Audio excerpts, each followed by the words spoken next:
الحكي صاير بحلم فيها شو أعمل.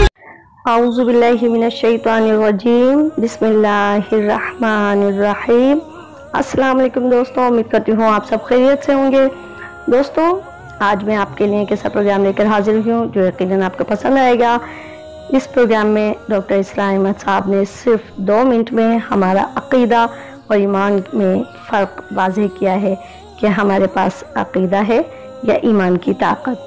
دوستوں، اگر آپ کو یہ پروگرام پسند آئے تو پلیز کمنٹس کے ذریعے اپنی رائے دینا نہیں بھولیے گا، کیونکہ پھر میں آپ ہی کے کمنٹس کی بنا پر ایسے مزید پروگرام جاری رکھوں گی۔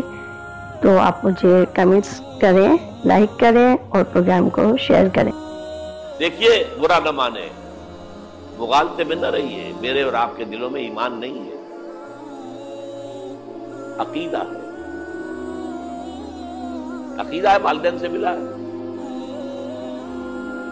یقین والا ایمان کہاں ہے؟ اپنے گریبان میں جھانکیے، اللہ آپ کو توفیق دے۔ کیا مجھے واقعی یقین ہے کہ مجھے مرنے کے بعد جی اٹھنا ہے؟ کیا مجھے یہ واقعی یقین ہے کہ اصل زندگی آخرت کی زندگی ہے؟ کیا مجھے واقعی یقین ہے کہ قرآن اللہ کا کلام ہے؟ ٹٹولیے اپنے دلوں کو۔ اگر یقین ہوتا کہ اللہ کا کلام ہے تو آپ اس کو سمجھنے کے لیے عربی بھی نہ سیکھ سکتے۔ انگریزی آپ پڑھیں، اور پڑھی آپ نے ایسی کہ انگریزوں کو پڑھا دے۔ کیا نہیں کیا؟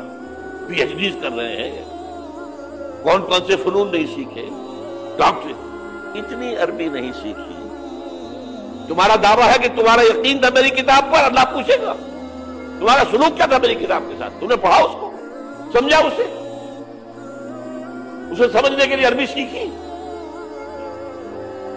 تو تم جھوٹ بولتے، تمہارا کوئی ایمان نہیں تھا میری کتاب۔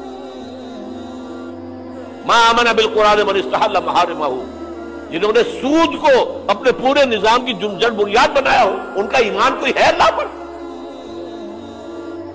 حضور فرماتے ہیں کہ جس شخص نے حرام کسی شے کو اپنے لیے حلال کر لیا، اس کا کوئی ایمان نہیں۔ دوبارہ آج بھی کرنا ہے تو دوبارہ ایمان پیدا کرنا ہے۔